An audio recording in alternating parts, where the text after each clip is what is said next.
చంద్రబాబు గారు కూటమి కలిపి చేసిన వాగ్దానాలు ఎన్నో ఉన్నాయి. అందులో భాగంగా సూపర్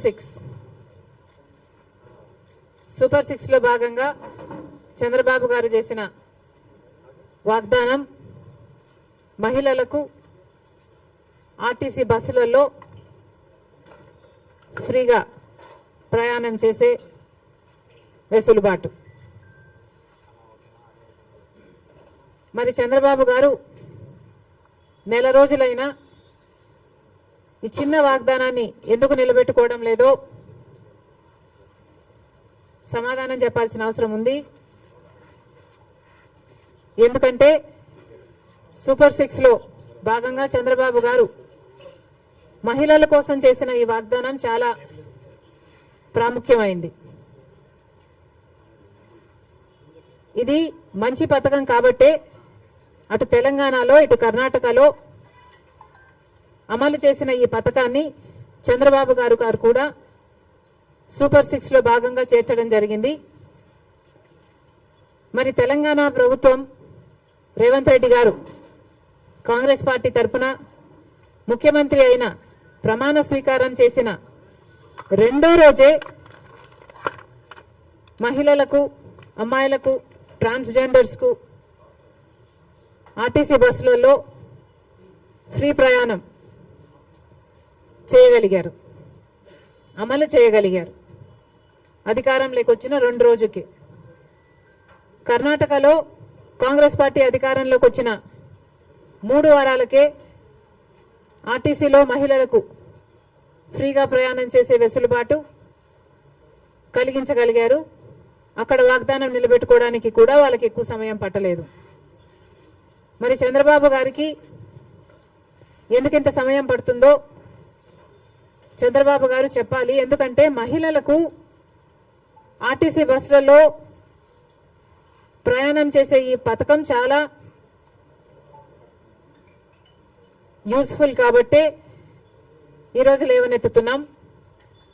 మహిళలు అన్న వాళ్ళు మన జనాభాలో సగం, హాఫ్ ద పాపులేషన్ కి డైరెక్ట్ గా వర్తించే పథకం ఈ పథకం.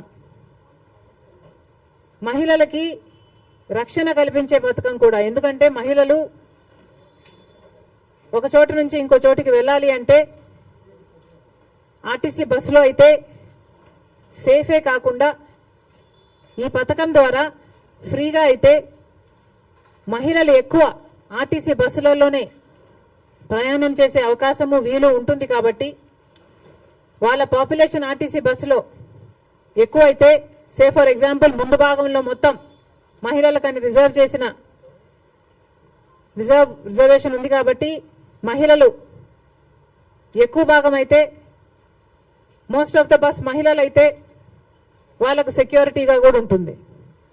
కాబట్టి మహిళలకు పనికొచ్చే పథకం ఈ పథకం. మరి ఈ చిన్న పథకాన్ని అమలు చేయడానికి చంద్రబాబు గారికి ఇంత సమయం ఎందుకు పడుతుందో, దీంట్లో విధి విధానాలు ఏముంటాయో, పరిశీలించాల్సింది ఏముంటుందో మాకైతే అర్థం కావటం లేదు. ఎందుకంటే విధి విధానాలు దీంట్లో పరిశీలించి చేయాల్సింది ఏముంటుంది? మహిళలు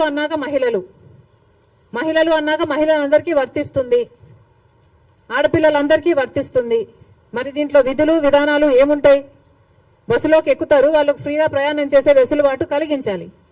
ఇది ఇంత సింపుల్ పథకం కాబట్టే రేవంత్ రెడ్డి గారు రెండో రోజే దీన్ని అమలు చేయగలిగారు. ఏ పథకమైనా అమలు చేయడానికి చిత్తశుద్ధి ఉండాలి. రాజశేఖర రెడ్డి గారికి ఆ చిత్తశుద్ధి ఉంది కాబట్టే రాజశేఖర రెడ్డి గారు ఉచిత విద్యుత్తు అంత తొందరగా మొదటి సంతకంలోనే వాగ్దానం చేశారు. కాబట్టి విధి విధానాలు ఏమీ ఆలోచించకుండా మేనిఫెస్టోలో పెట్టిన అంశం కాబట్టి వెంటనే అమలు చేయడం కూడా జరిగింది. మరి అలాంటప్పుడు మహిళలకు ఇంతగా పనికొచ్చే ఈ పథకాన్ని చంద్రబాబు గారు ఇంత సమయం ఎందుకు పడుతుందో సమాధానం చెప్పాలి. ఇవే కాకుండా చంద్రబాబు గారి సూపర్ 6 లో మిగతా పథకాలకు కూడా చంద్రబాబు గారు వెంటనే అమలు చేయాలని డిమాండ్ చేస్తున్నాం. ఈరోజు కొత్తగా నిన్న చంద్రబాబు గారు ఇచ్చిన జియో ప్రకారము అమ్మకి వందనం అనే పథకం, అమ్మకి వందనం అనే పథకంలో చంద్రబాబు గారు వాగ్దానం చేసినప్పుడు ప్రతి తల్లికి ఎంతమంది బిడ్డలుంటే అంతమంది, ఒకరుంటే 15,000 వస్తుంది, ఇద్దరుంటే 30,000 వస్తుంది, ముగ్గురుంటే 45,000 వస్తుంది, నలుగురుంటే ఏకంగా 60,000 వస్తుంది అని చంద్రబాబు గారు ఊదరగొట్టి మరీ క్యాంపెయిన్ చేశారు. మరి ఈ స్కీమ్కు విధి విధానాలు ఎలా ఉంటాయి? చంద్రబాబు గారు నిన్న విడుదల చేసిన జీవోలో అయితే ప్రతి తల్లికి అని రాశారు. అంటే ఈ పథకం ప్రతి తల్లికి 15,000నా లేకపోతే ప్రతి బిడ్డకు 15,000నా? చాలా కన్ఫ్యూజింగ్ గా ఉంది. ఈ సాక్షి పత్రిక అయితే ప్రతి తల్లికి 15,000 మాత్రమే, అంటే ఒక్కరికే ఇస్తారు, తల్లికి ఇస్తారు, ఒక బిడ్డకు చొప్పునే ఇస్తారు, మిగతా వాళ్ళకందరికీ ఎగనామం పెడతారు అని సాక్షి రాయడం జరిగింది. మరి చంద్రబాబు గారు దీని క్లారిటీ ఇవ్వాలి. ఈ పథకం వర్తిస్తున్నది ప్రతి తల్లికి 15,000 లేకపోతే ప్రతి బిడ్డకు 15,000? చంద్రబాబు గారు వాగ్దానం చేసినట్టు ప్రతి బిడ్డకు 15,000 ఇవ్వాలని, ఆ లెక్కన నలుగురు బిడ్డలుంటే 60,000 ఇవ్వాలని మేము డిమాండ్ చేస్తున్నాం. ఇంకో మారు సాక్షిని నడుపుతున్న జగన్మోహన్ రెడ్డి గారు కూడా సమాధానం చెప్పాలి. ఇలాగే జగన్మోహన్ రెడ్డి గారు కూడా అమ్మఒడి అనే పథకం, ఆయన ముఖ్యమంత్రి కాకముందు అమ్మఒడి పథకం కింద మేము ప్రతి బిడ్డకు 15,000 ఇస్తాము అని ఆ రోజు వాగ్దానం చేశారు.